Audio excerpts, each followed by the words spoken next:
Okay, good day mga ka-Airsoft, good day mga ka-Bigman. Hello po mga ka-Airsoft, magandang hapon po. Okay, ngayon po review and unbox tayo ng isa sa mga most classic na unit.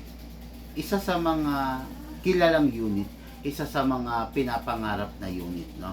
Although classic siya, hindi na siya yung mga modern ngayon. Okay? Masasabi natin na matagal na yung version na to, hindi na siya yung mga modern ngayon.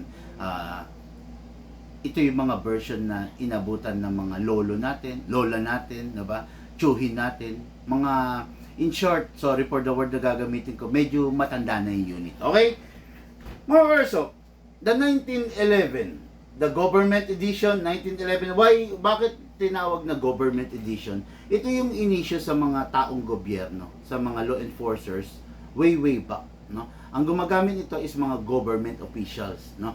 The government edition, the 1911. What is good and special about this unit? Lapit natin yung camera para makita niyo.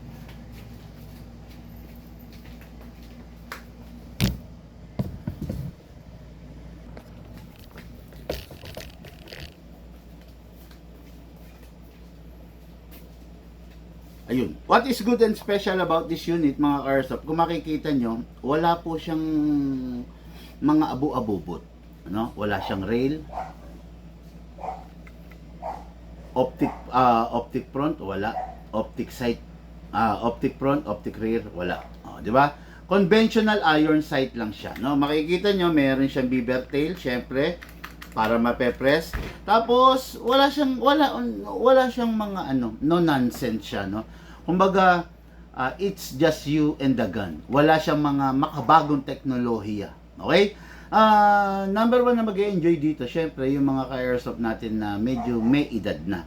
Kasi, yung mga ka-airsoft ngayon na medyo bata-bata, syempre, naghahanap ng mga makabagong technology. Di ba? Especially the rail. Kasi gusto nila, lalagyan nila ng flashlight, ng laser, ng kung ano-anong abubot. Di ba? Ayan. Kaya yung unit na to, napakaganda, napakasarap para sa ating ka-airsoft. Tingnan nyo.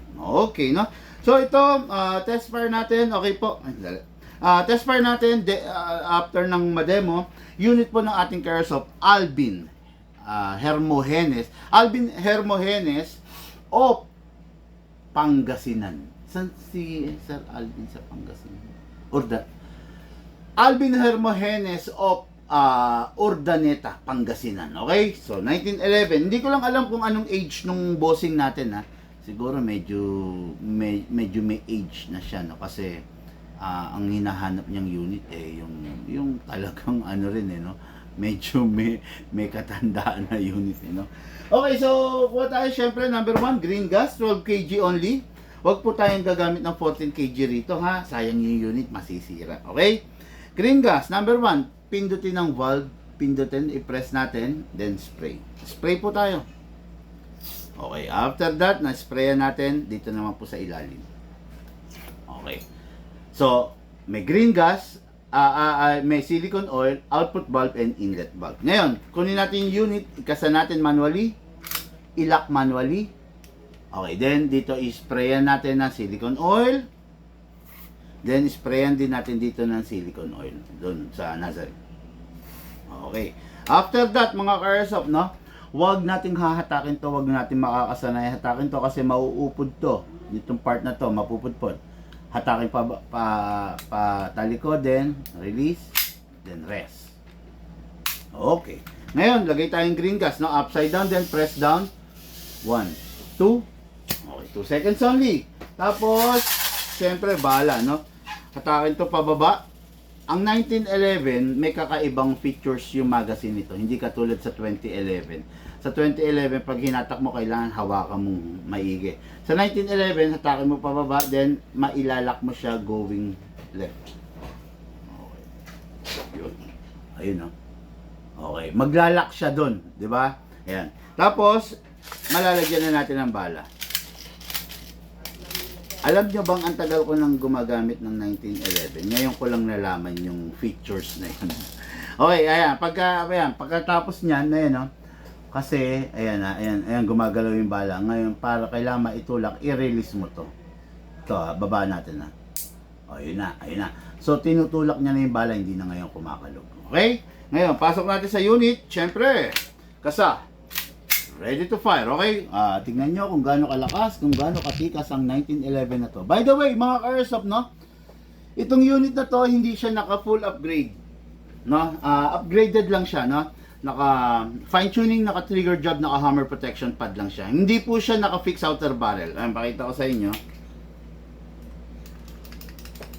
Hindi siya naka-fix outer barrel, ha? Kumakalog-kalog yung barrel niya. Okay, ngayon, firing tayo mga ka-airsoft, ha? Firing!